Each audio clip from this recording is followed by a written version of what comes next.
जो चैलेंजेस थे दूसरे भाग के थे वो हमारे इंटरनेशनल क्रू को संभालना। मुझे थोड़ा सा फ्लेक्सिबल होकर अडेप्ट करना पड़ा. That's part of my job also. For me to prep for that zone and that extreme trauma, जो luckily I have not experienced. पहले भाग में हमने देखा किस तरीके से आलिया सीरिया में पहुंचती है. हमने देखा डॉक्टर खान और अविनाश कामत का कैरेक्टर कहाँ से आया है, कौन है एंड कैसे तैयारी कर रहे हैं. कंक्लूजन में आपको देखने को मिलेगा कि how they reach from Europe to Syria.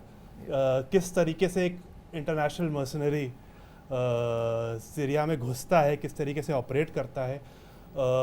जो चैलेंजेस थे दूसरे भाग के थे वो हमारे इंटरनेशनल क्रू को संभालना. जिस लोकेशन में जहां हमने काम किया है वहाँ तक अलग अलग एक्शन पीसेस को तैयारी करना और एक थ्रिलिंग एंटरटेनिंग कंक्लूजन देना राइटिंग में भी और एग्जीक्यूशन में भी. That was the biggest challenge. साथ ही कश्मीरा, अनुपम सर एंड मोहित सर, मैं आप तीनों लोग से जानना चाहूँगा किस तरीके से आप लोग की तैयारियां थी फॉर द कैरेक्टर, और जो आपका कैरेक्टर था उसमें कुछ चेंजेस आए या फिर सिचुएशन को जो टैकल करने का तरीका है उसमें कुछ बदलाव?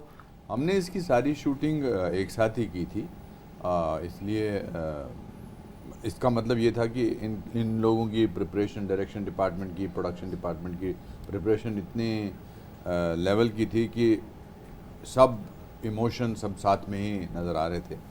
और जब तैयारी होती है प्रोडक्शन की और डायरेक्शन डिपार्टमेंट की तो एक्टर्स के लिए सहूलियत हो जाती है उस इमोशनल ग्राफ को दोबारा पेश करना.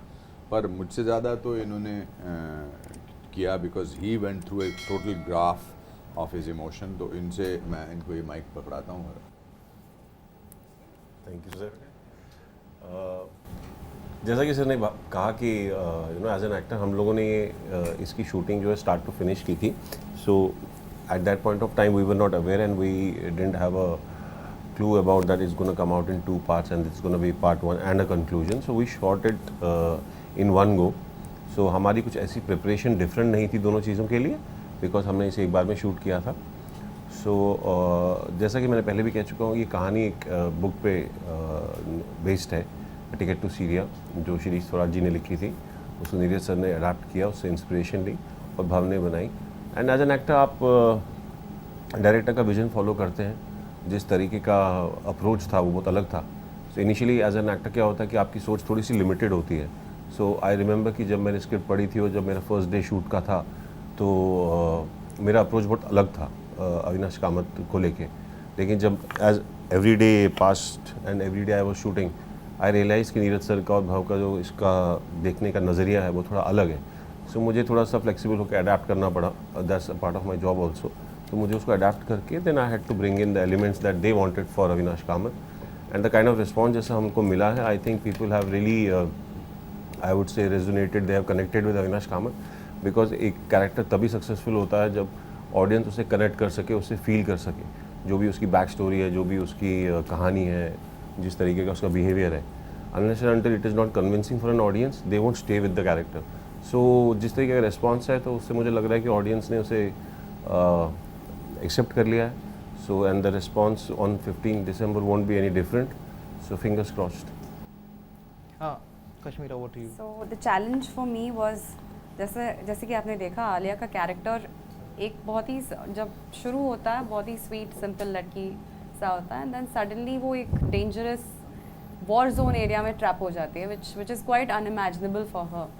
So for me to prep for that zone and that extreme trauma जो luckily I have not experienced, so to make that believable and for the audience to connect with that, जहाँ पे and after watching the first 4 episodes audience बहुत लोगों ने मुझे phone करके वो bathroom scenes के बारे में भी बोला है कि it was that point where they connected to the 3 minutes of her talking, otherwise she'll be in trouble. So that was, I was very happy that the audience connected with that. Baki the show was so well scripted and the production, the direction teams was so on point, so there was very little for us to bring to the table. Everything was already very very well planned. जो पहला part था was more about surviving the battle and जो the conclusion है it's I guess more about rescuing Alia. So क्या नई चीज़ें होने वाली हैं जो कि दर्शकों को देखने के मिलेंगी इस पूरे कॉन्सेप्ट में? इस भाग में आप देखेंगे कैसे अविनाश कामत द फ्रीलांसर अपनी टीम और डॉक्टर खान की मदद से अपनी टीम को सेटअप करते हैं. He recruits mercenaries from all over the world, जिनके साथ वो कुछ लोगों को आपने पहले एपिसोड में भी देखा था, और कुछ नए लोग आते हैं. एंड कैसे वो सीरिया जैसे इलाके में एक सिविलियन कैसे घुसता है. आलिया को तो अबडक्ट करके लेके गए थे. The freelancer and his crack team, how do they get inside Syria, just चालाकी से जिन लोगों की मदद लेके वो अंदर घुसते हैं. That is something new. Regarding Kashmira's character, there are a few surprises. I won't like to mention it, but there's something very interesting from episode 5 itself that you will see. And there are a lot of spoilers attached to it, so I'm not going to mention that. But she is doing, along with Alia's character, Kashmira has been explored in a very, very interesting way.